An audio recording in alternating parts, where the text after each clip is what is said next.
if I asked you what age people usually retire, the first number that would jump into most minds is 65. That number is stuck in the culture. It sounds normal, it sounds responsible, it sounds like the age you are supposed to aim for if you want to be taken seriously. But a lot of people are aiming at 65 out of habit, not because they have actually thought through what changes before and after it.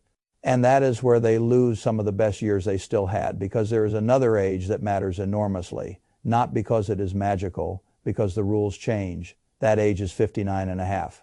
Most people have heard the number before, but they never really understood what it means. They treat it like trivia, some IRS technicality, some strange half. Birthday detail financial planners throw around to sound impressive. It is much more important than that. 59 and a half is the moment when a huge amount of retirement money stops being locked away behind a 10% federal early distribution penalty and starts becoming accessible capital. That is not a small distinction. That changes the architecture of retirement before 59 and a half. Distributions from IRAs and many employer plans generally face a 10% additional tax unless an exception applies. The IRS still states that clearly after 59 and a half, that extra penalty generally disappears, even though ordinary income tax may still apply on pre-tax withdrawals. Faysite Fayturn 411,630 search 0 Fayturn 411,630 search 11 Fayturn 411,630 search 15 Fay. That is the first thing people miss. They keep thinking about retirement as one giant cliff work until mid-60s, then retire. But the real world is not a cliff, it is a series of gates. And once you understand where the gates are, a lot of the old story starts looking outdated. Now let me be clear right at the beginning. I am not saying every person should quit work the morning they turn 59 and a half. That would be stupid. I am saying many people dramatically underestimate how different their options become once they reach that age. And because they underestimate it, they often work several extra years, mainly out of inertia and fear rather than necessity. That is the real problem. They are making a decision with an outdated map.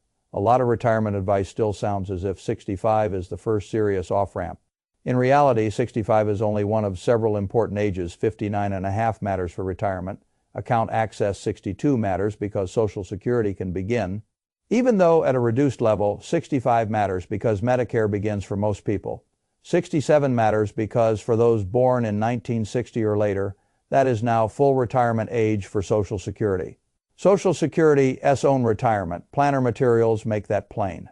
Faysite Fayturn 411,630 search 2 Fayturn 411,630 news 40 Fay. So when people say normal retirement age is 65, they are often blending old Social Security history, Medicare timing, workplace culture, and pure habit into one sentence. That is not planning. That is drift. And drift gets expensive when the years you are drifting through are still healthy years. This is where the conversation gets uncomfortable. But it needs to. People do not only underestimate how long they might live, they underestimate how long they will feel fully alive. That is a very different thing. Stanford medicine researchers published work in 2024 showing that aging-related biological shifts are not perfectly smooth, and that major molecular changes accelerate around our mid-40s and again in our early 60s. That does not mean your life falls off a cliff at 60. It means the odds do not always stay as generous as people emotionally assume. Faysite Fayturn 411,630 search 1 Fayturn 411,630 search 9 Fay that matters. Because retirement is not only about not being dead, it is about when you still have the health, energy, and appetite to use the freedom you spent decades trying to buy. That is why I care so much about 59 and a half.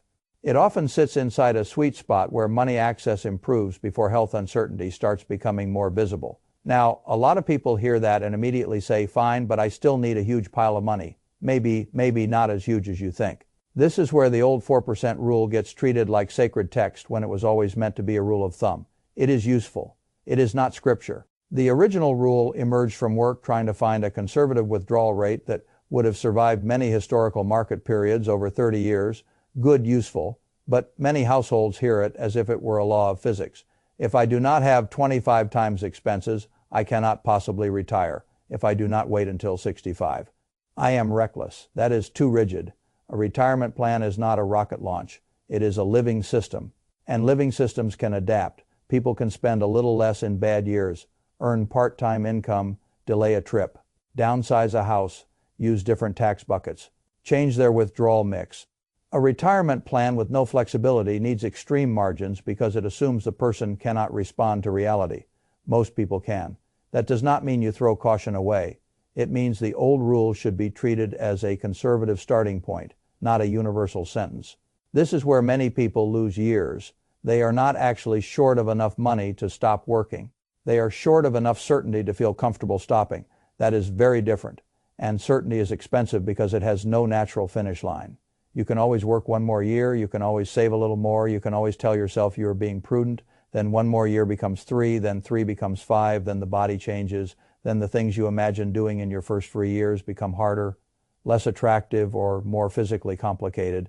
I have seen this pattern so many times that I no longer hear, "I'll just do one more year" as a neutral statement. Sometimes it is wise, often it is fear wearing the clothes of wisdom.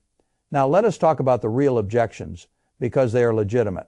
The first is health insurance. This one is huge. People treat pre-65 retirement as if it automatically means financial ruin through health costs. That is too simple. If you retire before 65 and lose job-based health coverage, healthcare.gov, says you can use the marketplace to buy a plan, and that losing employer coverage qualifies you for a special enrollment period. Medicare still begins at 65 for most people. But the years before that are not an insurance void, they are a planning problem.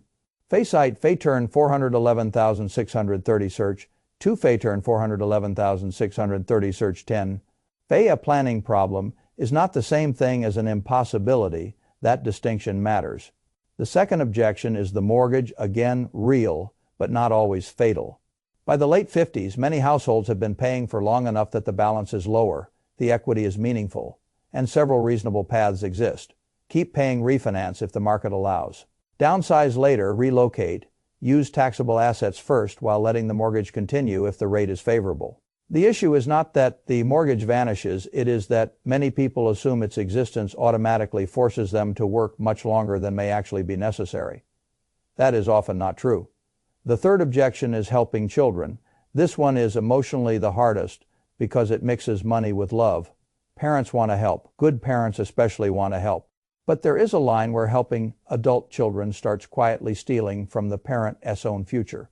Children usually have time on their side. Parents in their late 50s or early 60s do not. That is a brutal sentence. It is still true.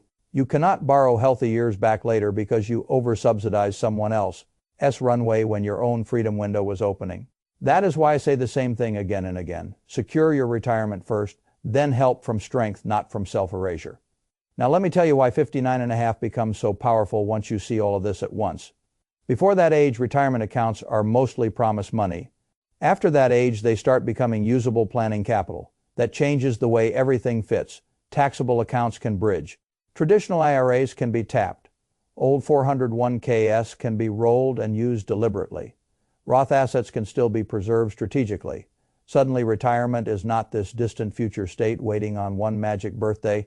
It becomes something you can stage. And that is one of the most important concepts in the entire subject. Retirement does not have to be a single leap from full-time work into full-time leisure at 65. It can be phased part-time consulting, a lower stress job, a few years of lighter work, more time, less pressure, more autonomy. That is retirement too. And for many people, 59 and a half is the first age where that stage freedom becomes much more realistic because the account access rules stop fighting them. Now let us talk about time, because this is really what the whole subject is about. The big lie in retirement planning is that the goal is merely to maximize ending wealth. It is not. The goal is to convert money into life at the right time.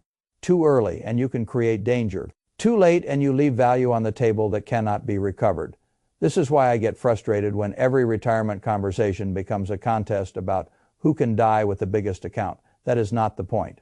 The point is whether the money arrived in your life early enough to matter while you could still fully use it. I once heard a man say that the difference in energy between 59 and 62 was much bigger than he expected. That sounds small until you think about what it means. 3 years is not a long time in a spreadsheet. 3 years is a very long time in the body. This is why I want you to think in terms of what I call the balanced window. When you are young, you often have more health and time, but less money. In midlife, money starts improving, but time collapses under work and obligations. Later, time returns, and maybe money is finally strongest. But health starts negotiating harder. The dream is to catch the overlap. enough money, enough time, enough health. For many people, 59.5 is much closer to that overlap than 65. Not always. Often enough that it deserves serious thought. Now, if you are in your 50s, here is what I want you to do. First, stop using cultural retirement ages as if they were your plan. Run your actual numbers, not folklore, not your uncle. As opinion, not a vague fear running out, your numbers. Second, map your access ages 59.5 for penalty, free access to many retirement accounts, 62 for early Social Security if needed, 65 for Medicare, 67 for full retirement age if that matters to your claiming strategy. A plan built around real gates is far superior to one built around one socially inherited age. Third, test flexible spending rather than rigid spending. Most people do not spend the exact same inflation, adjusted amount every year in retirement. They front-load travel, pause in bad markets, adjust around health, spend in waves. Treating retirement like a fixed machine often makes people feel they need much more than they truly do. Fourth, take health seriously without being melodramatic. You do not need to panic. You do need to respect timing, because one of the easiest mistakes to make in financial life is to assume that because you are healthy. Now, the next 5 or 7 years are guaranteed to feel roughly the same. They are not guaranteed. That is enough reason to care. Finally, if you are somewhere near 59.5 and still saying, one more year, ask yourself a better question. Am I solving a real financial shortfall, or am I trying to buy an impossible level of certainty? That is the question. And it is the question that changes people. Because once they answer it honestly, many realize they were not trapped by money. They were trapped by an outdated picture of retirement. That is what this whole conversation comes down to. 59.5 is not magic. It is a door into more access, more optionality, and often a much better use of the healthiest retirement years you still have left. Ignore that door and you may still be fine. Use it well and you may get something far more valuable than a slightly bigger portfolio at 65. You may get more life while it still feels like life. That is the whole point. Not retiring as early as possible no matter what. Retiring when the trade between money, time, and health is finally in your favor, and realizing that for many people, that trade may shift earlier than they were ever taught to see.